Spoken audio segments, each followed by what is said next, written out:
Viral হওয়ার টার্গেটে আসলে কিছু করিনি। আমার নিজের আত্মসম্মান রক্ষা করে আমি আমার যেটা শখ সেটা আমি বাজাচ্ছি।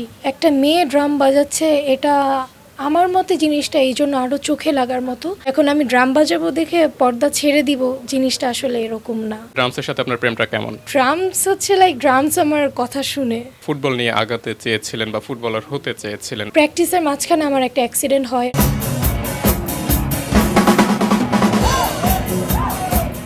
ছোট একটি ক্লিপ রাতারাতি একজনকে নিয়ে গেছে তারকা বনে।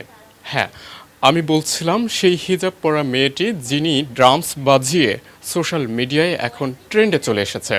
আমার সাথে আছেন তিনি, তার নাম হচ্ছে নাজিয়া সামান্তা। কেমন আছেন? আলহামদুলিল্লাহ ভাইয়া, আপনি কেমন আছেন? এই তো আছি ভালোই। কেমন লাগছে হঠাৎ রাতারাতি সোশ্যাল মিডিয়ায় এখন আপনি ট্রেন্ডে চলে এসেছেন? খুবই ভালো লাগছে জিনিসটা, বাট আমার এটা পুরো আনএক্সপেক্টেড। আমি এটা আশা করিনি।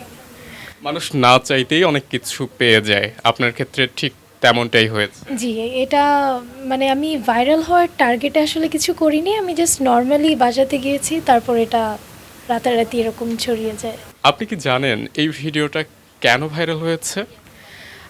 জি, আমি বুঝতে পারছি যে কিসের জন্য এটা এত এভাবে স্প্রেড হয়। হিজাব পরা, বোরখা পরা একটা মেয়ে এভাবে ড্রাম বাজাচ্ছে। আমাদের দেশে এই জিনিসগুলা খুব ইউনিক, তো এই কারণে এটা এভাবে ছড়িয়ে গেছে, জিনিসটা আমি বুঝতে পারছি। মানে টুকটাক তর্ক কিংবা বিতর্ক যেটাই হচ্ছে না কেন, আপনি বলছেন পোশাককে কেন্দ্র করে হয়েছে।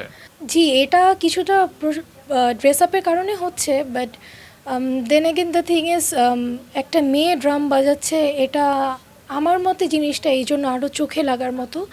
প্লাস তার সাথে হিজাব, বোরখা তো আছেই। আমাদের দেশে এর আগেও নানা সময় পোশাক নিয়ে বিতর্ক দেখেছি। আপনার কাছে এটা কি মনে হয়? ড্রেস আপ জিনিসটা আসলে যার যারটা তার কাছে, সে তার নিজেকে কীভাবে প্রেজেন্ট করবে এটা যার যার ব্যাপার। এটা নিয়ে আসলে তর্ক বিতর্ক হওয়াটা উচিত না, কারণ সবারই একটা পার্সোনাল লাইফ আছে, সবার একটা পার্সোনাল চয়েস থাকে। তো এটা আসলে তর্ক বিতর্ক করার মতো কোনো কিছু না, বাট মানুষ তো তারপরও করেই এগুলা নিয়ে। আমরা গত কিছুদিন আগে সোশ্যাল মিডিয়াতে আরও একটি ভিডিও দেখেছিলাম, যেটি আপনার নয়, একটি ছোট বাচ্চা যিনি হচ্ছে একটু ওয়েস্টার্ন টাইপের পোশাক পরা ছিল, তিনি সিনেমা দেখে বের হয়েছেন, একটা রিভিউ দিচ্ছিলেন। সেটি পরবর্তীতে সোশ্যাল মিডিয়াতে এসেছে। কোনো কারণে মনে হয়েছে সেটি দৃষ্টিকটু একটি পোশাক, যদিও তার কথা নিয়ে কোনো ধরনের তর্ক বিতর্ক হয়নি, শুধুমাত্র পোশাক। সম্ভবত তিনি আন্ডার 18 হবেন। তারপরেও তাকে নিয়ে নানা ধরনের কুরুচিপূর্ণ বা হচ্ছে আপত্তিকর নানা প্রশ্ন কথাবার্তা বলা হয়েছে, কমেন্ট করা হয়েছে। আবার তারই পরিপ্রেক্ষিতে আপনার যে ভিডিওটি সেটি হচ্ছে আবার ইসলামিক একটা লেভাসের পোশাক ছিল, আবার আপনি ড্রাম বাজিয়েছেন, সেই কারণে আবার এইটা আলোচনায় চলে আসলো। দুটোকে আপনি কোনোভাবে পার্থক্য করতে পারেন যে আসলে মূল কেন্দ্রবিন্দুতে কি রয়েছে? আমি আসলে এটা নিয়ে কিছু বলবো না, কারণ ও একটা ছোট বাচ্চা, ও যেই ড্রেসটা পরেছে, আমি আসলে ড্রেস নিয়ে কোনো কিছু বলবো না। আমারটা আমার কাছে, ওরটা ওর কাছে, আমি এটা নিয়ে আসলে কোনো কিছু বলতে চাই না। ড্রেস কি আদৌ কোনো ফ্যাক্ট? ড্রেস আপ ফ্যাক্ট না, বাট আবার ইন আ সেন্স ফ্যাক্টও। এটা আসলে আমি ড্রেস আপের জিনিসটা নিয়ে ডিটেলসে কিছু বলতে চাচ্ছি না। মেয়েরা ড্রামস বাজায়, এটি বাংলাদেশের জন্য নতুন হলেও কিন্তু বহির্বিশ্বে এরকম ঘটনা অ্যাভেলেবেল আছে। আপনি যদি এই ড্রেস আপের বাহিরে অন্য কোনো ড্রেসে বা রেগুলার যে ড্রেসগুলো আছে সেগুলো পরে ড্রামস বাজাতেন, তখন কি ভিন্ন কিছু ঘটতো বা একদম নর্মাল কিছুই হতো, নাকি এরকমই আলোচনায় উঠে আসতেন? কি মনে হয়, মানে এই যে গত কয়েকদিনের আপনি পর্যালোচনা তো অবশ্যই করেছেন যে সাধারণ মানুষ কি বলছে, দর্শকরা কি বলছে, কে কি কমেন্ট করছে, সব কিছু মিলিয়ে কি পর্যালোচনা হয়েছে? আমি আসলে জিনিসগুলো নিয়ে আসলে খুব ডিপলি তেমন কোনো কিছু বলবো না, বাট আমি বোরখা হিজাব পরে ড্রাম বাজাচ্ছি, এটা নিয়ে আসলে বিভিন্ন মানুষের বিভিন্ন রকম ওপিনিয়ন আসতেছে। তো আমি হচ্ছে সবার ক্ষেত্রে আমি একটা কথাই বলবো, সেটা হচ্ছে আমি আমার নিজের আত্মসম্মান রক্ষা করে আমি আমার যেটা শখ সেটা আমি বাজাচ্ছি। তো এখন মানুষ পজিটিভ যারা করছে তারা আলহামদুলিল্লাহ তারা ভালো কথা বলছে, আর যারা নেগেটিভ করছে আমি আসলে তাদের কাছে দোয়া ছাড়া আর কিছুই চাবো না। তারা আমার জন্য দোয়া করুক। আর পর্দা করে ড্রাম বাজানোটা এটা আসলে পুরোপুরি আমার নিজের ইচ্ছায় নিজের ভিতর থেকেই আসে। তো এখন আমি ড্রাম বাজাবো দেখে পর্দা ছেড়ে দিব, জিনিসটা আসলে এরকম না। তো আমার ইচ্ছা, দুইটাই আমার ইচ্ছা। আমি পর্দাও করছি নিজের ইচ্ছায় হজের পরে, আর ড্রামসও বাজাচ্ছি একদম ছোট থেকে নিজের ইচ্ছায়, সেটা বাবাই আমাকে শিখিয়েছে। সো হজ মানে হজের পরে বলতে আপনি হজ করেছেন? জি, আমি লাস্ট ইয়ার 25-এ হজ করেছি। লাস্ট ইয়ারে করেছেন। আচ্ছা, এটি নিয়েও সম্ভবত অনেক মন্তব্য আমরা দেখেছিলাম। এটার সম্পর্কে একটু বলবেন যে আসলে বিষয়টি কী ছিল? অনেকে দেখেছি বলছে যে হজ করে এসে আবার মিউজিক করছে হ্যান ত্যান। তো আমি আসলে ওনাদের কমেন্টগুলো আসলে আমি তেমনভাবে কানে নিচ্ছি না, জাস্ট বিকজ যে আমি আমার ধর্মের যা যা জিনিস আছে আমি সব কিছু মেনটেন করছি।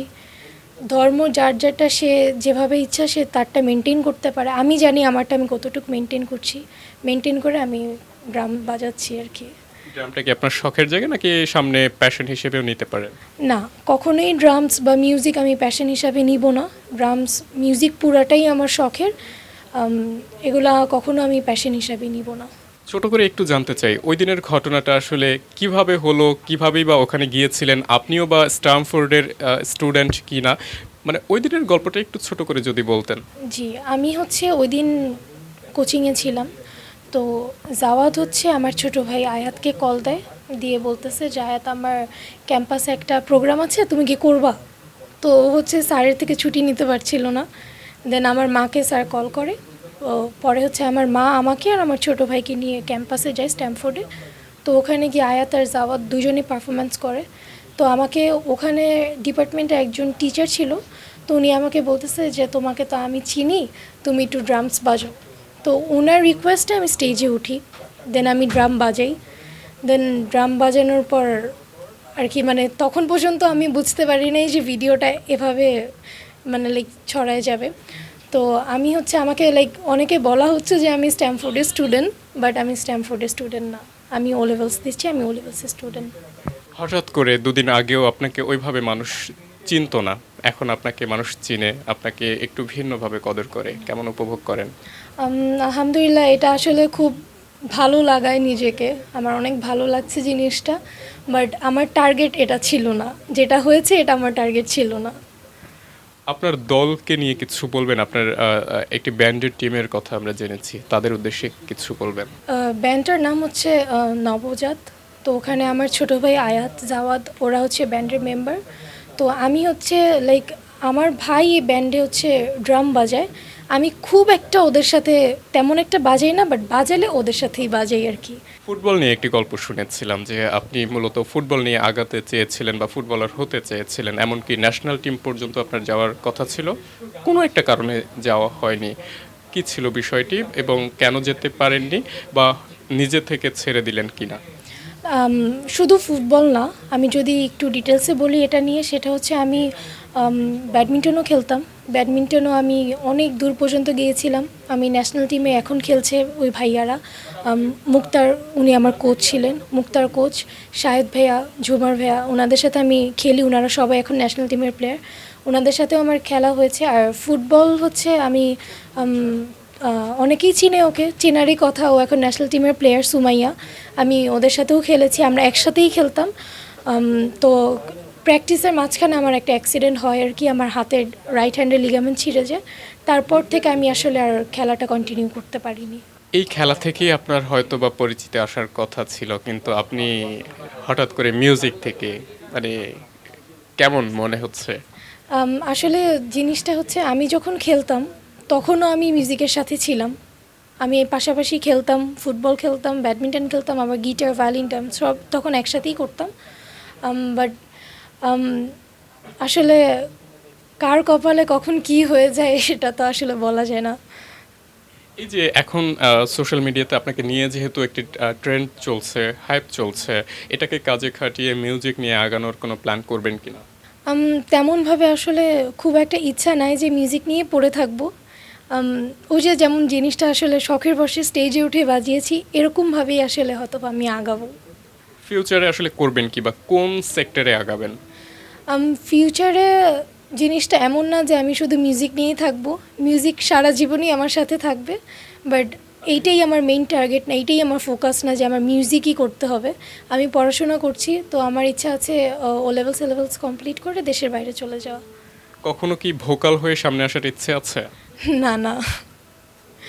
শুধুমাত্র ড্রামস বা হচ্ছে মিউজিক যন্ত্র যেগুলোকে আমরা বলি তার সাথেই থাকতে চান? জি, গিটার, ভায়োলিন, ড্রামস নিয়ে আমি থাকবো, বাট গান গান নিয়ে সামনে যাওয়ার কোনো ইচ্ছা নেই। আপনার সামনে থাকে ড্রামসের সাথে আপনার প্রেমটা কেমন? ড্রামস হচ্ছে লাইক ড্রামস আমার কথা শুনে, আর ড্রামস হচ্ছে লাইক এমন একটা জিনিস লাইক হার্টবিট ইনসাইড আউট, আপনি যেরকম বাজাবেন এটা ওভাবেই বাজবে।